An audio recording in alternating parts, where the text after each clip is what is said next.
Did you want to introduce the work a little bit now?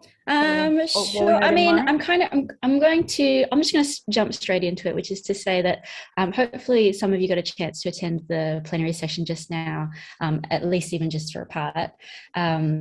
So rather than, you know, when Roberta came and asked me to run a postgraduate session, rather than run sort of a standard, like, I don't know, panel sort of thing about jobs or whatever, I thought it would actually be quite nice to use the opportunity to do another iteration of this table of elements and to adjust the question somewhat. So we're in that the first set of series of the anthropogenic table of elements. We were asking people, you know, what do you think is elemental to this current anthropogenic moment? I thought I would spin it around a little to make it more about research and research practice. So I thought maybe together I could enroll you all in helping me to put together a table of elements for thinking through research. So the way we're going to run it is very similar to the event that I described, where we sat down at a physical table. And that was like, it was kind of like a parlor game really, where we all had a dinner table and everybody took a seat, and on the table had different plates with elements on them. And people were invited to take an element and put it on their plate, and to go through sort of a series of questions, which I'll just share my screen now. Was all centered around sort of this menu. So all the tables had a menu on them, which this was in America, so it's all appetizer, entree, dessert. But as you can see, you know, the appetizer was, you know, what are the paths of your element? Served with extraction, served with labor, network, circulation. And then we would ask people to move on to the next course, which was like, how do we live with this element? Served with hospitality, metabolisms, toxicities, exposures. And then the last question we would ask people to reflect on is the dessert element, what is the afterlife of this element? Served with waste, decay, entropy, regeneration, and so on. So it's sort of like a temporal series of provocations to think through, you know, whatever element that you'd had chosen on your list. And the idea is that you would sort of offer an element to put on the table, and you didn't have to necessarily pick your own again. You could pick someone else's that they'd put on the table. Right, so I think I'll stop sharing that. So what I've made for everyone today is like a digital table. Ideally, we would have been able to do this all like together, but this is not a bad supplement, I think. So I've put a link in the chat just there, if you want to open that up.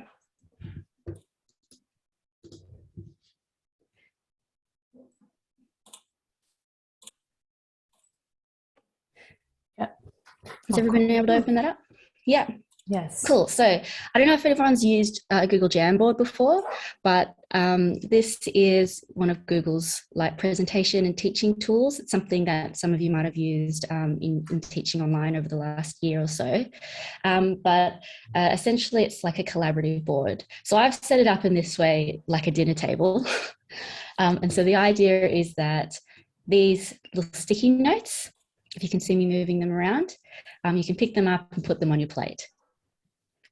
And the elements we have here are essentially the ones that I had in the original table of elements, the one that's going in for the book collection, sorry. So you can see sort of lithium, testosterone, mylar, carbon.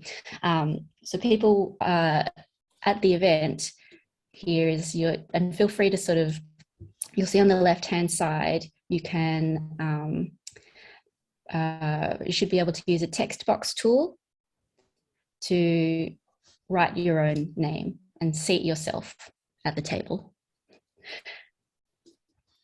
So if you can all sort of take a moment to do that. I don't know whether we've got enough. 2, 4, 6, 9. Tim and Courtney aren't here, so I'll take them away.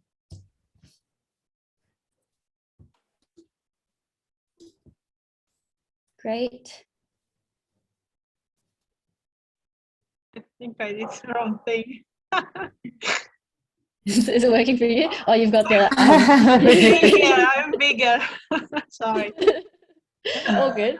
That's so Great. So we're sitting at the table. I'll get rid of some of these plates. And then people can kind of feel free to join us. So what so what we're now going to do is I'm going to ask you all to think through what practices, objects, materials are elemental to your research. And to take a moment to think what is something that nourishes and sustains you? What is something that you do as part of your research practice that you want to bring to this shared table to share with other people? So I'm going to get rid of some of the elements up here. And when you're ready, on the left-hand side, you'll see the sticky note, and make a sticky note of your element and put it on the table. Okay. So I'll give you all a few minutes just to do that.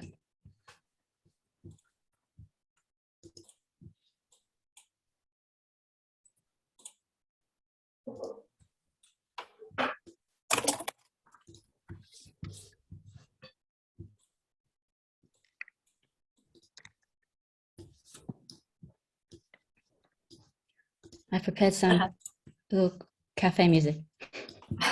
Oh, this is so cool. Do you want us to do just one, Thao, or more than one? You're welcome to do more than one. Yeah. Okay.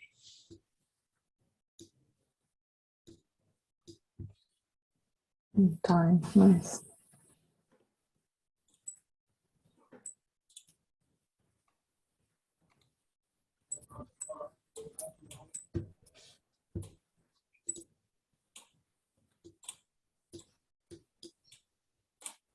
Oh, big feelings, good one.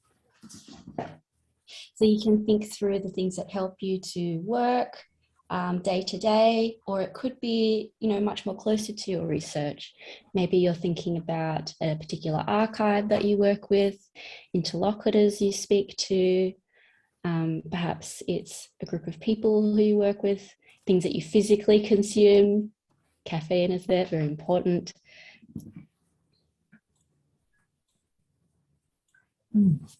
Thao, Jules was asking if we can send the link again, because they joined later, and so they can't see it in the chat. Yeah, sure. Oh, I think Tom's just put it in. Thank you. Got it. Thank you. I could have done that. Sorry. That's good. Let me know if you need it, if there's any sharing issues, and I'll do it again for you.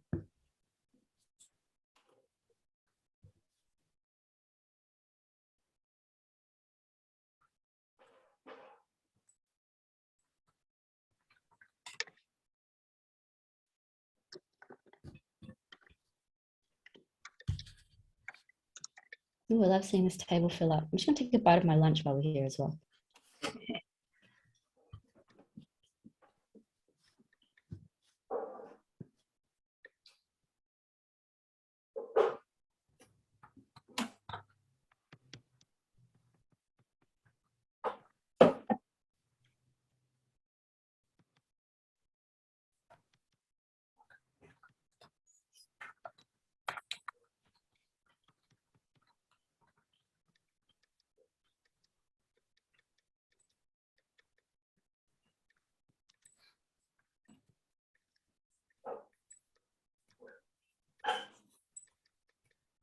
Wonderful. It's filling up.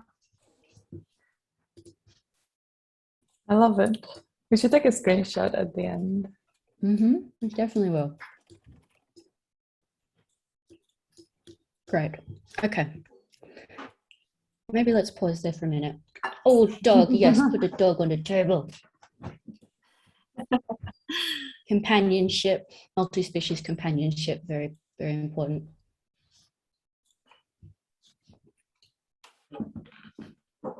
Okay. I can see it's just, these are all the things that we need. There's so much here. Okay. Let's, we might go around I think if everybody just make sure you've taken a seat at the table by putting your name down next to a plate. Let me just stop this music.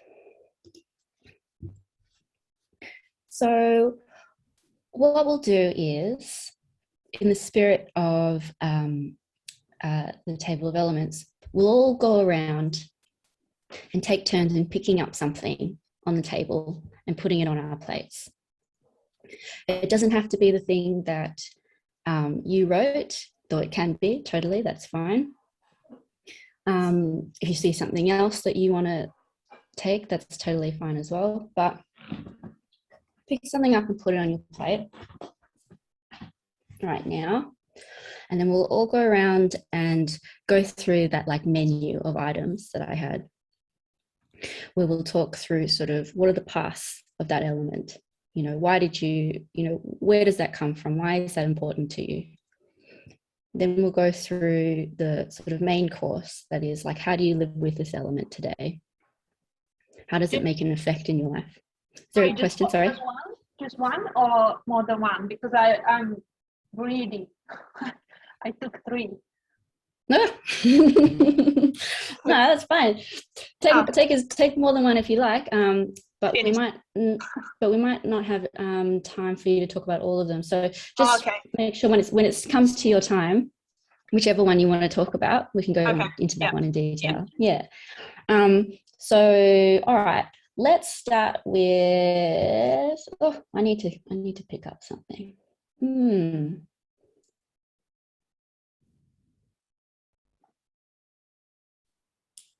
Things. I'm going to pick up co-production and put it on my plate, and I can kick us off. Okay. So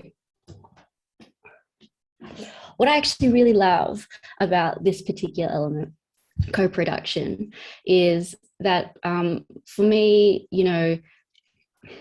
I can't work alone. Some of my one of the reasons I presented the thing that I presented today is because, I don't have a background in chemistry. I don't have a background necessarily even looking at environmental humanities and looking at the Anthropocene. And all of my collaborators, so Tim and Courtney and I, we all come from wildly different disciplines. But the good thing about this particular community, this history and philosophy of science, this social studies of science kind of communities, is that we have like different sites of study, but we all share very similar sensibilities. So for example, Tim looks at the social and cultural issues to do with fire and cultural fire burning in Australia.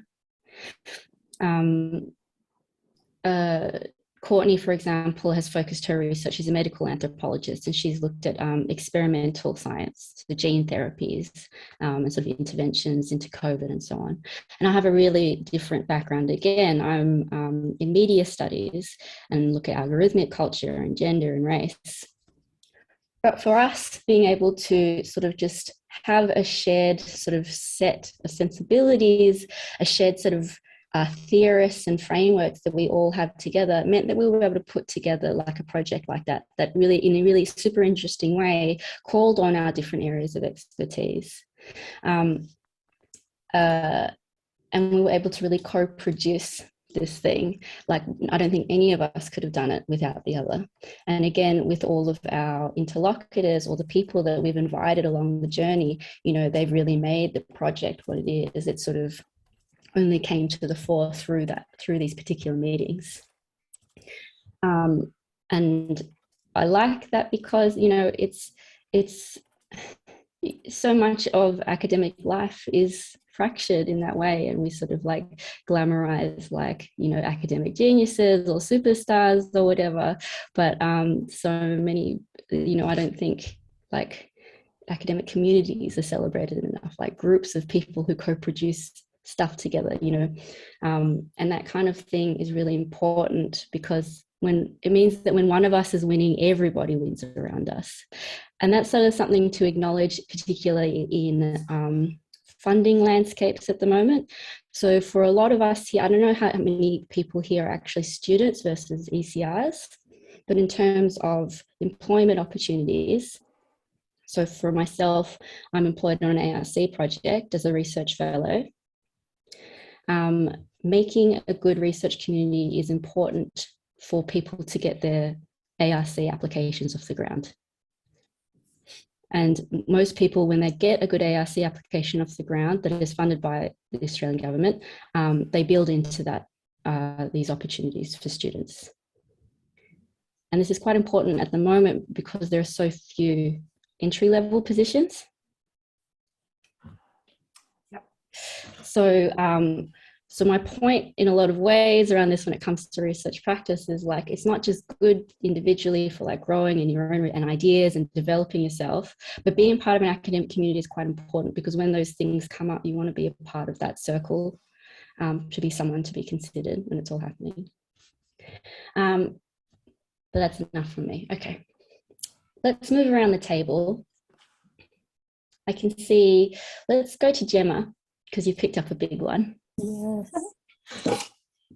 Yeah, so I picked up big feelings. I actually put it down on the table as well. This has only really become, I mean, it's something that I knew that I needed space for in the past, but it's only really been codified in practice recently. So I did my master's in straight up analytical philosophy, and it was very individual. It was very isolating. And even though it was on mental health stuff, it was on mental illness, it was, there was no space to really talk about my own experience or my own navigation of the landscape, particularly, you know, when we're in an academic landscape that is so stressful and there are so many requirements placed upon us without very many opportunities placed before us. And so my research group now actually codifies big feelings into our style of doing research. We work in mental health, so that helps. But at our research meetings, we have, you know, rounds where we go around and say hi to each other, but rather than give kind of like, and I did this week, and that's, you know, that's my check-in. We check in on our feelings. So we check in on like, you know, are we actually doing okay? And we check in on big feelings. So we work in a setting where we work with peer workers. So we have people who don't have academic backgrounds, but have experience of the mental health system. So making space for big feelings is super important. We have a WhatsApp chat that we can just basically rant about whatever it is that we're feeling about. Like yesterday we were having a rant about sanism and people thinking that mental disorders just have to be fixed and that sort of stuff. And just having that space for it is helping me navigate postgrad in a way that I hadn't before. Because I think, because we know statistically, right, we know that PhD students, master students have really poor mental health outcomes. We're really just not looking after ourselves, and the system's not looking after us. And so encoding it into a research practice to me makes the most sense. That's so interesting. I think the normalization of like stress and anxiety and like even the language of like the breakdown or whatever, that doesn't just come from each other, but from our supervisors, for example, like they normalize, like, have you had your break? Have you had your mental breakdown yet? Have you, you know, the normalization of that does so much harm. So I think it's a really like brilliant thing to sort of put on the table, these big feelings, these feelings we're not afraid to take up space with.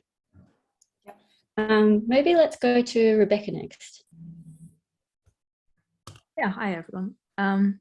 I chose dedicated working space because it's been a bit of a theme in my life the last few months. I moved with my husband to Canberra just days before lockdown started, and we moved into a new house and couldn't buy furniture. So we had a sofa that we were working from. I'm currently working on my bed.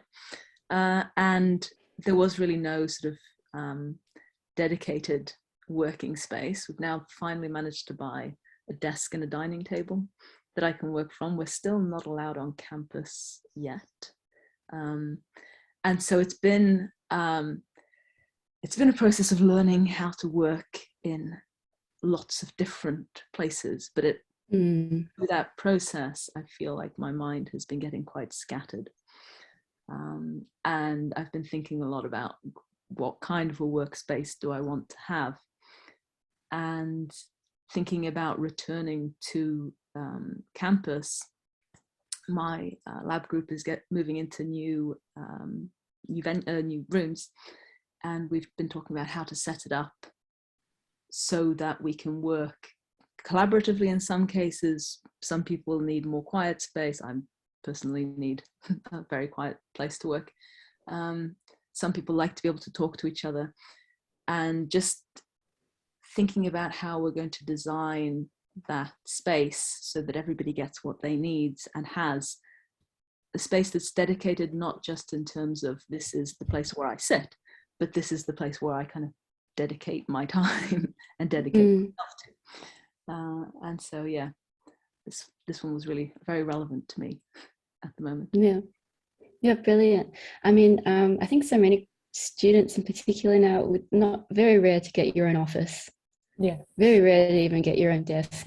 So that sense of control over your space is difficult to do. And so learning to write under less than optimum circumstances is a real skill. Like, there's one thing to sort of learn to write and to meet your deadlines when you need to, and to sort of, I mean, one thing I'm very convinced of with graduate study is that we don't teach students enough to treat writing like a job. Like we let people just sort of do it as if the way they did it in their undergraduate, which was sometimes meant like staying up the night before or whatever and losing sleep. But you cannot do that over the course of a PhD, which you all know. But just to make a point, like, this is the career that you're working towards for the rest of your life. This is the kind of work practice that you're going to have. Once you get through the PhD, this is the practices you put in place there are what you're going to carry into for your next set of jobs, whether that's in research or not. So I think kind of like working out that stuff now and experimenting with that stuff now is worth dedicating so much time to. Like, I was someone who couldn't, like, I work in a place until I ruined it and then had to go work somewhere else. And by ruined it, I mean, like, I work well and then I would like lapse into bad habits of procrastination. And then it was like, it's the space's fault that I can't work. That so I feels would very just be familiar. like, this is the space's fault that I can't work. So it's like, okay, now I have to go to a cafe, or now I have to go and sit in a different room or sit wherever. But at the end of the day, that did teach me that actually we had almost nothing to do with the space. It had everything to do with how I was approaching time and setting things up. So, I mean, one of the sort of probably best bits of advice that someone had given me about writing as a practice is just that every single day you should write something in your PhD. Yeah. It doesn't matter what it is. Maybe it's just like you just write a summary of a thing you just read that day. But even that's useful, because then you can kind of revisit those notes when you're putting together, when you're revising your literature review, for example. But it's just to help you confront the empty page. Because if you're someone who's just like, oh, I'll write later, I gotta keep reading, gotta keep reading and then I'll write. It's just like confronting that is the hardest thing. But the space around you has so much to do with it. Yeah. If you can afford it, noise cancelling headphones, because those offices are just crazy. Yeah, just definitely one list on the Black Friday list. All right. Sarah, I can see you've got a big old pile. I'm hungry. No, I can't really move the little stickers, but doesn't matter. So some things you already touched upon. It's about, like, first the encounter with the other and with the different. So we are all in our own minds and ideas, and then when you start working with someone else, it's really helping you to get up. Just the encounter with the different different. It's very generative of ideas, and like you were saying, working with others. This is, I think, key. But and also having, quiet in your environment. So all what you said so far, I agree with. But a different thing is, for me, very important, is not thinking about the achievement in terms of practical goal or like financial aspects or publications or things like that, because I think this also has been already discussed this morning, and I agree. I think there is a space where you just kind of navigate in, and is the space of thoughts, and things develop better when you're not doing something or aiming to something. And I think that space we need to keep it, even just exploring things without having a practical outcome directly attached to it. And I think this is the mentality that, for example, politicians and the system is basically. So you study that topic just because it's relevant because of this outcome we want to achieve. But there's a lot of research that's not attached to it, and it's just happening, and it's very important anyway in the development of ideas and outcomes later. And we don't see it often. So, and when I say we as a society, I mean, so this is the thing I think we need, that space, time, and just staying in this space that is so generative and important, but we don't see its immediate relevance or practical development. I don't know if I explained it properly, but no, you have beautifully, really beautifully. I mean, it's that like we critique science for being instrumentalist and utilitarian, but the way we're taught to approach our research practice is incredibly like that. When somebody says, well, you need to get X amount of publications before you X. Yeah. And this is something I realized during my PhD, because I'm more like a thinker, and I think, in kind of a different space where it's all related to practical advantages and making something that can be used or so. But eventually I actually did produce something that is relevant, but in that perspective is not, right? So it's very difficult to get that kind of acknowledgement.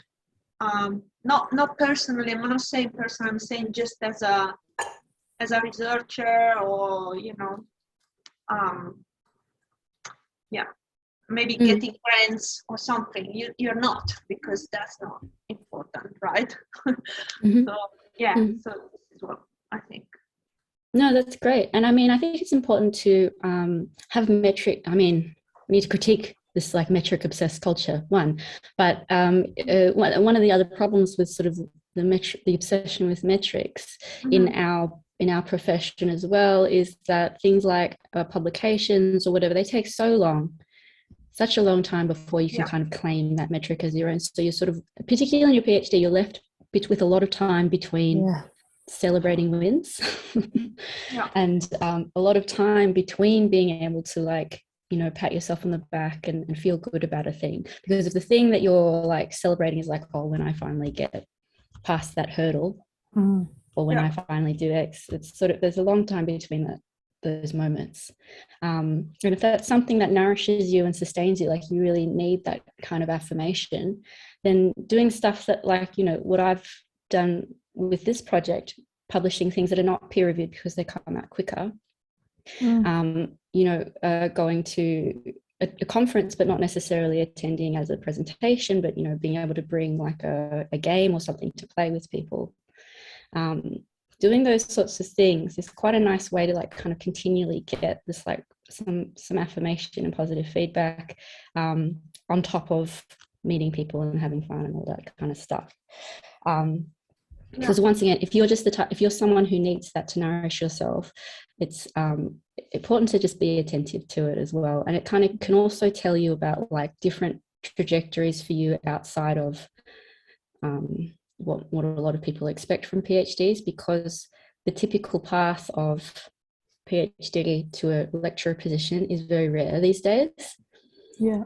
So just to be able to look at what is it that you actually enjoy about your research practice at the moment, and that can sort of tell you the kinds of jobs that you might be able to, that can open up to you when you finally do make it to the job market. Because who knows? I mean, there's stuff like, this is very anecdotal, but you know, in the Centre of Excellence that I'm in, it's an automated decision making in society, which is sort of like quite a good fit for me. But there are lots of people who are there who don't have that background. So there's someone who's an anthropologist who looks at witches, and she did her PhD looking at like everyday witchcraft in Australia. And the reason she got that job was because she loves talking to people and doing ethnographic research and experimental practice. And that was also a priority for the centre. So being able to take a step back to be like, what is it about the things that I enjoy, and to be able to identify those things in like position descriptions when they do finally pop up is like a different way to think about it, rather than being like, I must have a job in literature, or whatever. Kind of letting your interests actually guide you towards the different paths that might happen. All right, Samara? Yes, I put creative mapping down, partly because of the discussion this morning that we had about creativity. My background is actually in architecture, and now I'm doing a PhD in history and philosophy of science, which is quite different, but I really love how I find a lot of overlap between them, particularly on that creative side. And what I find personally rewarding is, I love writing, but sometimes I can get stuck in almost like the linearity of it, and that you've got like your structure's there and you're kind of stuck in it. And so I'll often jump out, and I've got a whiteboard probably just behind me somewhere. I've got Post-it notes, I map, I just draw. And I find that a really nourishing, you were talking about nourishing, a nourishing way of kind of reinvigorating the excitement about something that might have died a little bit in the, you know, writing and rewriting and writing again. Yeah, it jumps me out of that, and I can sort of get excited about it again. Beautiful. Yeah, I think a lot of people share that practice with you. I love that. I love that part where you said that, using the creative maps sort of help to basically bring back to life whatever somehow sometimes sort of slowly dies when you're writing or you're rewriting. That felt very familiar. So I love that one. Thank you. Yeah, it's particularly hard because the PhD is, you're writing a genre of writing. This is not like your magnum opus where you just get to like be as expressive as you like. This is a, you know, the last thing you do in a PhD is submission. You know, it's like you are submitting yourself to a process, to an institution, to, you know, and with examiners who are there to sort of gatekeep to make sure that you are a part of that process. I think that's a really sort of another sort of understated thing about writing a PhD, is that it's like, it's huge at the beginning, and then you realize how like, oh God, I have to ram myself back into that narrow hole at the end. Gosh, I never thought of submission like that. You're right. Yeah. These are my dark moments where I'm like, it's all discipline. Yeah, I'll be a submission. All right, Jodie.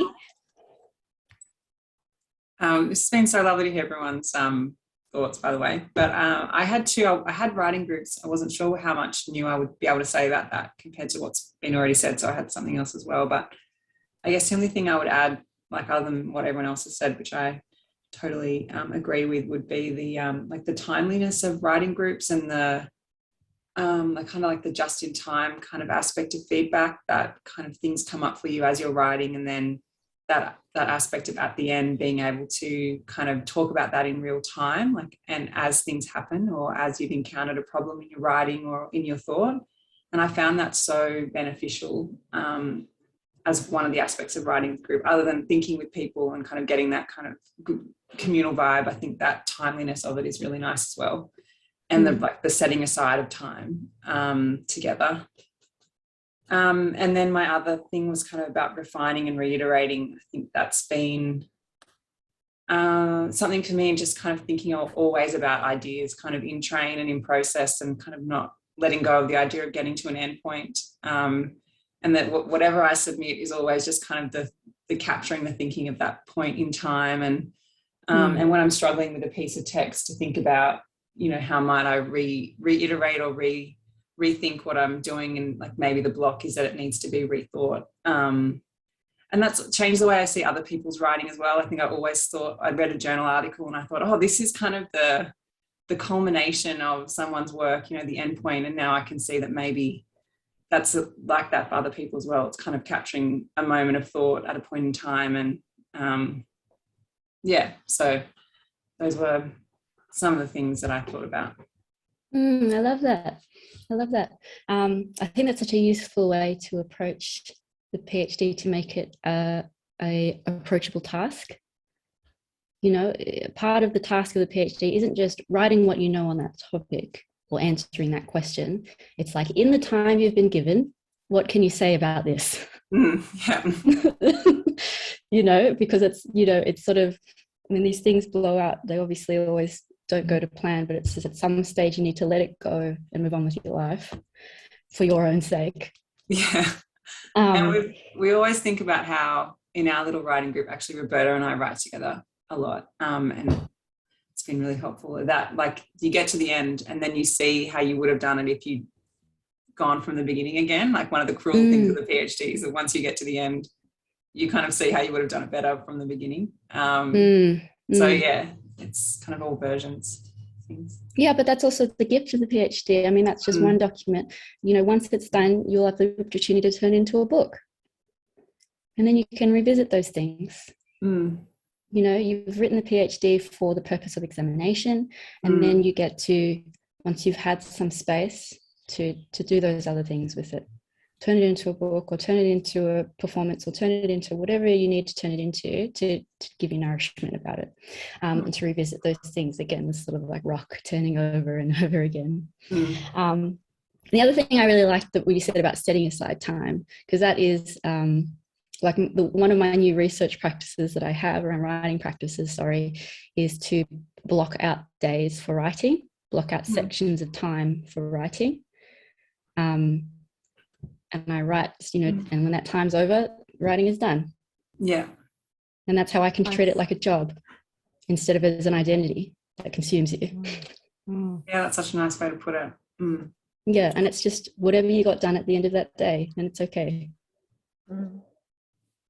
Yeah, I really like that. Yeah, and it's the same with confronting a big, you know, any big writing document you can kind of confront in that way. It's just whatever you could do in that section of time.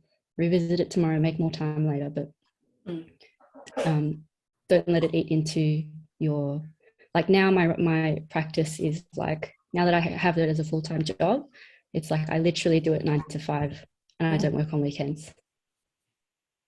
Yeah, nice. And that, I think, is like actually quite important to remind people to do, because I think people think that, you know, there are lots of professors who will send you emails at like 7 a.m. on a Saturday. Yeah.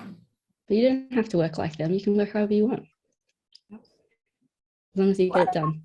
Academia was set up for mostly gentry white men who had people to look after all the other things in their life. They could do work whenever they wanted. We don't live like that.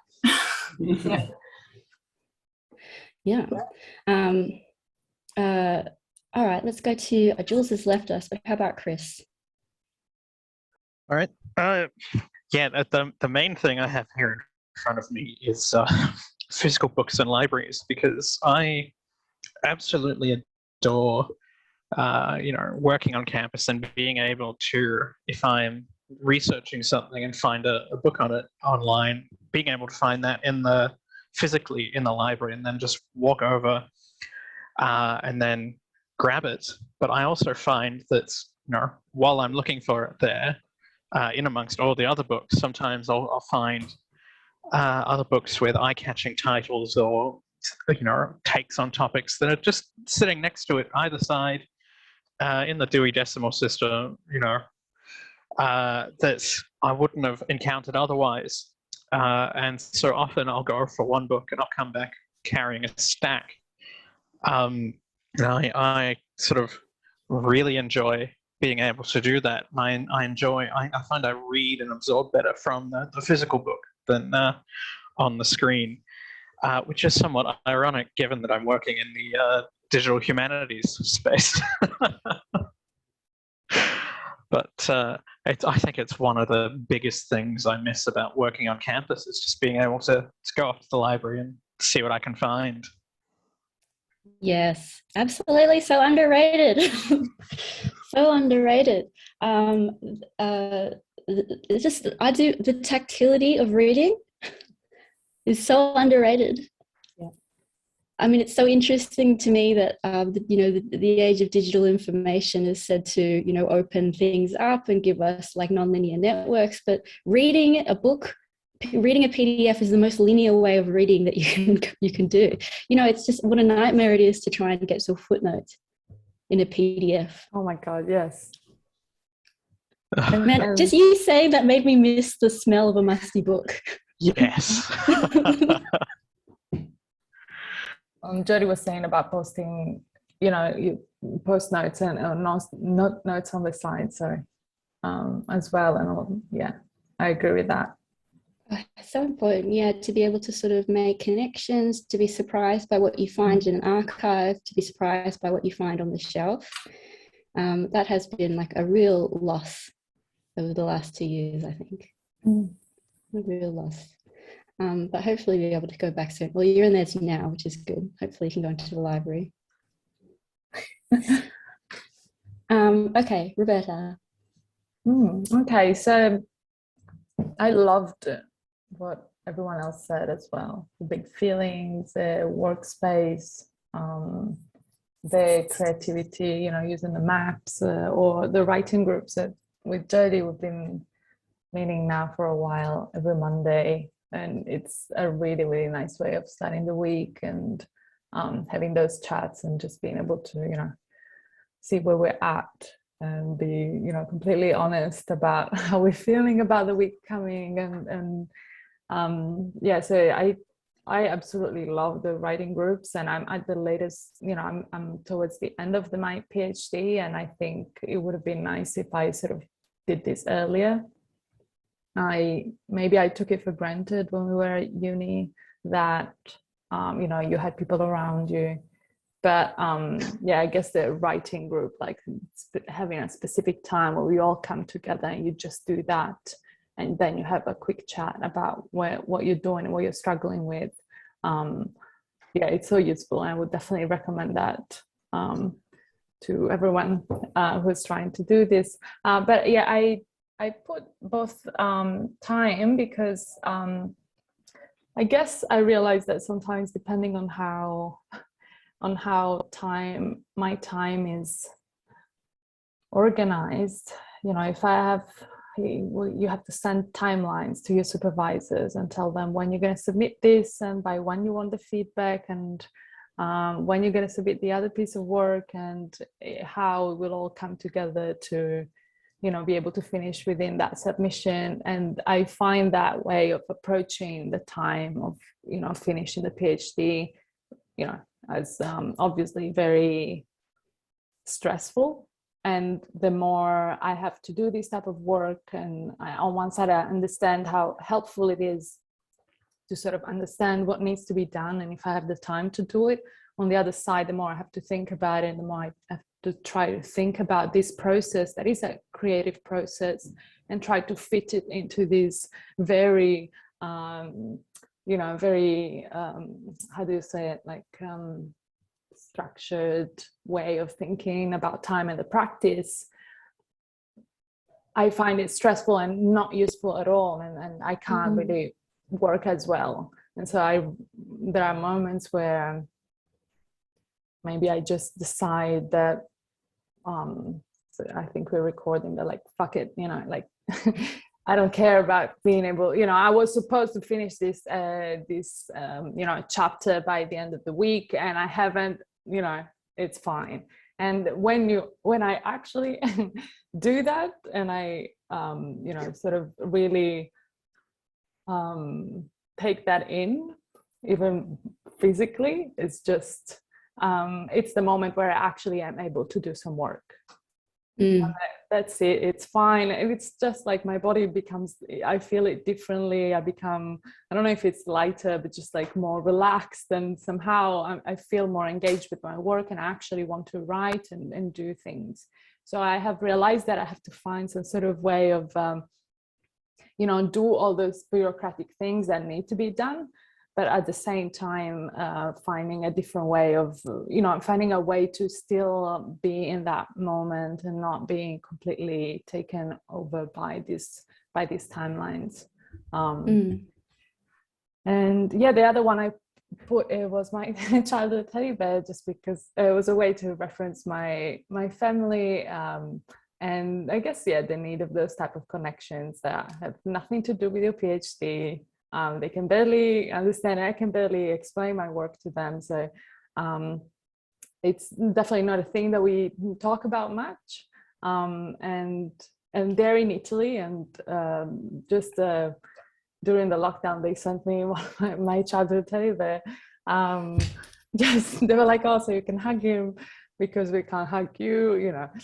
And it actually has been so lovely to have it. Like when I saw it, I just started crying, and but just, yeah, I don't know, even hugging him was really nice, and it has given me that sense of, you know, comfort, and I don't know, coziness that you need during the PhD sometimes to just unwind. So yeah. That's so beautiful, Roberta. That's so beautiful. It really is. And I'm glad you brought that up, actually, because like so much about time management is not just about you. It's about everybody else in your life that you need to give time to. So in the same way that you would structure in time in your calendar for tasks, you should structure in time in your calendar for spending time with the people around you that you need and love. And that's like, again, that's like a new practice for me as well, is like inserting social time into my calendars.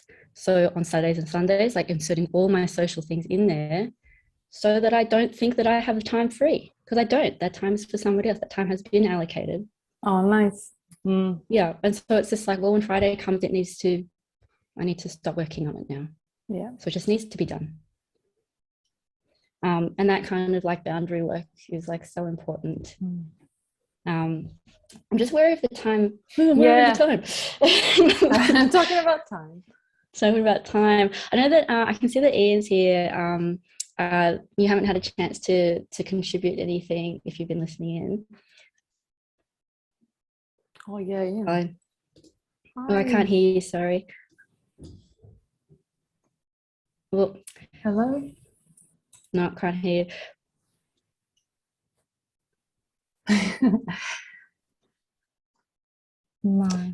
No, sorry. Well, hopefully, I don't know when you're presenting, but I hope that this is like sorted in that next while. But you've got a sense of what we've been talking about anyway, and like, and it has all just been sort of like taking things from the plate, from the table that we wanted to share, putting things on our plate. But one thing I might do, so I just want to wrap up now to give people just some breathing room before the next session. Yeah. One thing I might do with everything everybody's put on the table is to rearrange this into a table of elements with all your different elements that you've donated to the table, and which I might sort of, I'll either email it out to you in a new tabularized form, or I'll send it in some other way. Yeah. But just to show you this like thing that we've made together, this new like periodic table of research practice. I love it. Then, yeah, and so that way we can, you're all part of like the story of like, you know, this iterative series of experiments that I've been engaging in. All right. Thank you so much, Thao. Yeah, Thanks thank everyone. you. That was great. Thanks, it Thao. was Thanks, really Roberta. nice. Thank Thanks you for coming. all. Thank you for sharing. I really appreciate you all. Bye. Bye, See you thanks. soon. Bye-bye. Thanks again, Bye-bye, Thao. bye-bye. Talk soon. Thanks, Roberta. Bye. Hope that was okay. Yeah, that was great. That was great. I really loved it. And I like the idea of, taking a photo and or just, sort of how do you say, like make it something that we can go back to. Yeah. I Yeah. loved it. And it was really nice compared to the usual, workshops. Yeah, it was sort of, it's hard to know what you can actually achieve